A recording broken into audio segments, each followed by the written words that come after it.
Hey guys, the Kamsh here. Today we're going to be taking a look at Gormok Zoo, which is a deck a lot of people talked about when Gormok the Impaler was first revealed. We're going to talk a little bit about the Zoo deck. It's a lot lower to the ground than a lot of Zoo decks, so we're trying to take advantage of the fact that the format slowed down a little bit for some inspired cards and things of that nature by playing, a more original style Zoo deck with some smaller minions and not like Voidwalker, Mal'Ganis synergies or Dr. Boom.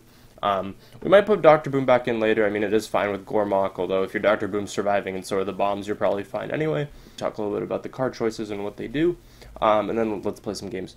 So, we have 2 Power Overwhelming, just a great Zoo card in general. Helps your small minions trade up with your opponent's big minions. It pushes for lethal in a lot of different ways. It can get through big taunts. It's great with things with death rattles like Haunted Creeper, Nerubian Egg, etc. It's good with Imp Boss and Implosion, all our other cards that make tokens. So we're not actually killing a minion with this that often. We're using an extra minion that we got a little bit of value off of, and it's obviously great with Void Terror because you can Power Overwhelming one of your smaller creatures, kill something, and then before the minion dies, you can eat it with Void Terror to get the extra stats on the Void Terror. We have 2 Abusive Sergeant. Again, similar reasoning because it buffs things, so it's both a creature and sort of a spell-like effect. It's giving you a minion +2 attack this turn, which again helps you trade up and does all the normal things that buffs do, but it's also a minion, so good with Gormok. It puts extra minions on the board, helps push damage, things of that nature. We have 2 Flame Imp, just a great creature. The damage doesn't really matter to you because you're usually the aggressive one.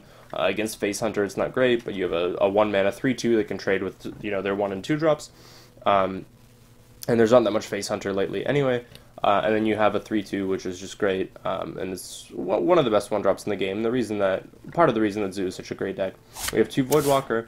Voidwalker is great because it also has good stats. It's a 1/3 taunt, just again for 1 mana, very efficient. And all these 1 mana minions help you flood the board. So your Gormok does something, and so your Direwolves do something, and things like that. And this Paladin's really popular now. This is good against Silverhand recruits. And just a great card in general, and again, we can buff it with things to make it even better. We have 2 Direwolf Alpha. A lot of Zoo decks, especially in the Voidwalker era of Zoo, were cutting down to 1 or 0 because they were less focused on sort of the token synergies and more on pulling out Mal'Ganis and big demons. And we're playing 2 because we're playing like things like Echoing Ooze and just going maximum on all the token strategies because we want to push Gormok to be as good as he can be. So we're playing 2 Direwolves. They help buff everything, just great. Again, we talked about the reason why buffs are great in the deck, and this is really good with all your synergies, especially since you can put it in the middle of like all your imps, and then trade an imp, and then the next imp will get buffed and trade them. So it effectively can give many minions +1 attack in 1 turn for the sake of trading, which is just great. And it's a 2/2 itself, so again, very efficient card. We have 2 Echoing Ooze. Probably the only synergy we have with buffing it to make the clone big too is 2 Defender of Argus, but it's not terrible just by itself. It gives you a 2/4 worth of stats for 2 mana, and you could buff them with Direwolves and Power and Abusive and things like that, and it helps you enable Gormok. We have 2 Haunted Creeper. Again, we want the token strategies, and Haunted Creeper is just a very efficient minion because of the spiders that it gives you, so we're playing 2 of those. We're playing 1 Owl. Helps get us through taunts when we're being really aggressive, and against like Secret's Paladin, which is a really popular deck on ladder right now, it silences whatever they Blessing of Kings or Avenge triggers on whatever, or if they Cog Hammer something, that's really scary for us too. So this is just sort of a tech card in our flex slot to help smooth the deck. And usually, if you're only playing 1 silence, it'll be able to find a useful target. We have 2 Knife Juggler, which is, again, really great in this deck, more than in most decks, because you do have Implosion and a lot of the token cards that work great with Juggler. We have 2 Nerubian Egg, because, again, it does something when it dies. It helps protect us from board wipes, just like Haunted Creeper, which is really important for this deck, because of all the token synergies, we are really weak to things like Flame Strike, Consecration, etc. So Nerubian Egg and Haunted Creeper help that, since they leave behind things when they die. Imp Boss as well, to a lesser extent, against damage-based removal. And it's great with Power Overwhelming and Defender of Argus.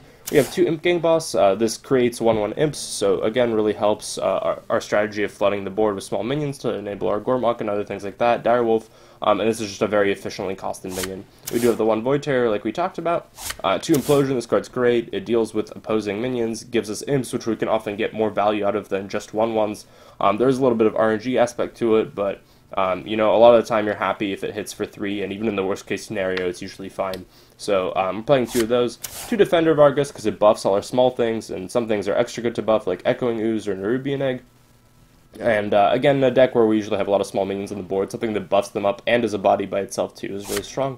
Gormok the Impaler was a pretty sweet card, so if you have at least 4 other minions when it enters, or its battle cry is that it deals 4 damage to a creature or a player, so pretty strong in that respect, because you can both go to face or remove the board.